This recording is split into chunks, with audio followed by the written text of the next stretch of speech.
Welcome to the FinGlimpse podcast, where we analyze the world of business, finance, and the economy. We cover the latest market news, economic trends, and some interesting businesses. As a standard disclaimer, this podcast is for informational purposes only and should not be considered investment advice. Always do your own research. Now, let's get started.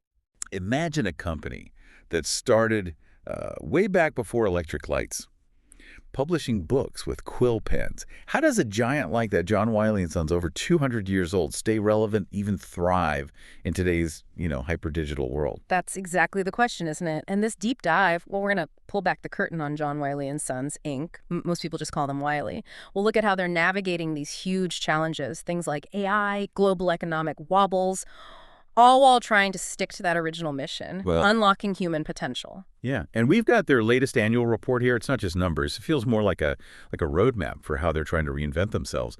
So our mission today is simple.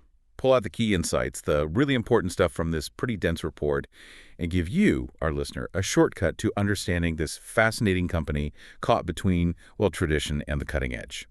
Let's get started. Okay, so let's unpack this first. Who is John Wiley & Sons, Inc. today? People know the name, sure, but maybe not the scale of the change they've undergone. Founded way back in 1807, now one of the world's biggest publishers, a real leader in research and learning globally. And what's just fascinating is how radically they've rewired the business. For fiscal 2024, get this, 83% of their revenue, and this is excluding the bits they're selling or have sold off, came from digital products and services. 83%. Wow, that's huge. It is. And almost half of that revenue, 48%, is recurring. So it's not just a digital shift. It's a very deliberate move towards, predictable subscription-based income. That's pretty valuable in today's market. So deep roots, but a very modern, very digital core business now. They split things into three main segments: research, learning, and then this category for businesses held for sale or sold. And they're definitely global: U.S., U.K., India, Sri Lanka, Germany. Right. And about 47% of their consolidated revenue for fiscal 24 actually came from outside the U.S. So yeah, a truly international footprint. Okay. And you can see how their strategies really line up with these big global trends. More money being spent worldwide on R&D, this big shift towards open research, and using all this new knowledge to tackle real-world problems. They're trying to position themselves right in the middle of all that. Let's focus on that research segment first then. That's the biggest piece, right? 56% of their FY 2024 revenue. Yeah. And almost entirely digital, 96%. This is the scientific, technical, and medical, the STM publishing. Exactly. And this isn't just any content. It's peer-reviewed stuff, the foundation for a lot of global innovation in science and medicine. It's high stakes, high value. So what are they doing strategically within ResearchX? Well, a couple of main things. Driving publishing output, basically. Publishing more peer-reviewed research to meet that global demand, and also expanding their platforms and services for companies and academic societies. Platforms like? Like their Literatum platform. That's the engine behind the Wiley Online Library, which, millions of researchers use. It helps make finding relevant articles easier. And then there's the whole open access piece, which is changing everything. They have a few models here. Okay, break that down for us. Open access can be a bit confusing. Right. So think of hybrid open access first. An author publishes in a traditional subscription journal, but they can pay an extra fee, the article publication charge, or APC, to make their specific article freely available to everyone right away. Ah, okay.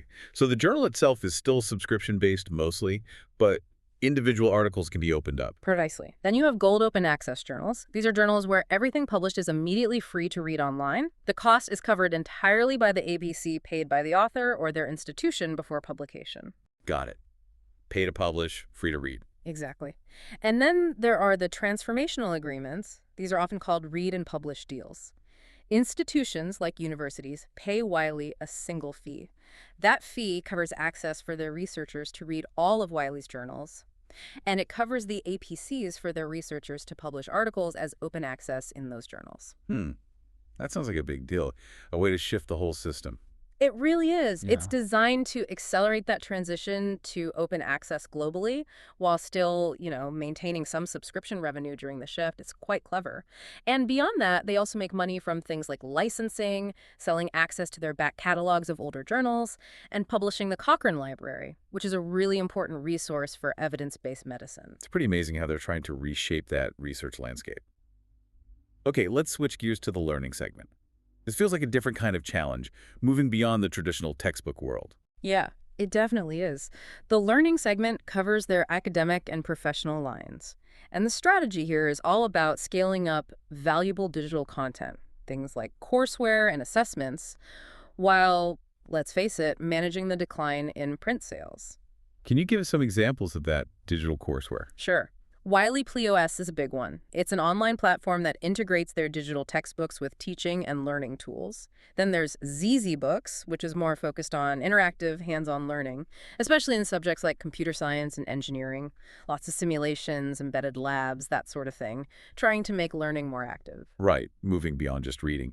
And what about the assessment side? That sounded interesting, moving into the corporate space. Yeah, they have tools for organizations, things you might have heard of, like Everything DC for understanding work styles, the 5 behaviors for teamwork, leadership practices inventory, and PXT Select for things like pre-hire screening and developing soft skills, very much focused on the modern workplace. And they do custom publishing, too. I saw some of that for dummies. Yeah. They leverage that well-known For Dummies brand to create custom publications for organizations. So a company might want a For Dummies guide on their specific product or process for training. It's a smart way to use a familiar, accessible brand for corporate needs. So this focus on the digital core, research and learning, also means they're trimming the fat, so to speak, making decisions about businesses that don't quite fit anymore. Exactly. That's where the held for sale or sold category comes in. They're actively divesting businesses they consider non-core, like CrossKnowledge, which does online learning for corporations. They expect to sell that by Q2 of fiscal 25. Okay. And Wiley Edge, which trained and placed people in tech careers. That sale was mostly completed just recently, end of May 2024, though they kept the India part of it. It really signals they're doubling down on those core research and learning segments. Okay, so major strategic shifts, big digital push, selling off parts of the business. How did all this actually translate to the bottom line? Let's look at the financials for fiscal year 2024. Well, starting with the top line, overall revenue was down 7% compared to the year before. But if you look at what they call adjusted revenue, basically, taking out the businesses they sold or are selling, the decrease was much smaller, only 1% if you adjust for currency fluctuations. So the core business held relatively steady. But, and this is the number that really jumped out at me, despite that relative stability in the core, they reported a pretty significant net loss of $200.3 million for fiscal 2024. Right. That's a huge swing from a $17.2 million profit the year before. What happened there? Yeah, that's the headline number, isn't it?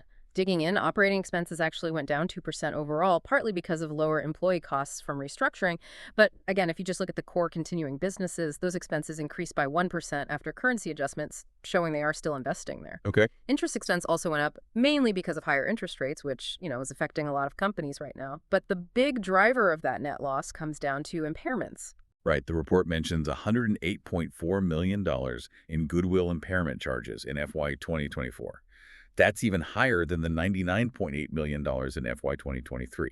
Explain goodwill and impairments for us again, quickly. Sure. Goodwill is basically that intangible value a company records when it buys another business for more than its physical assets are worth. Think brand name, customer relationships, tech.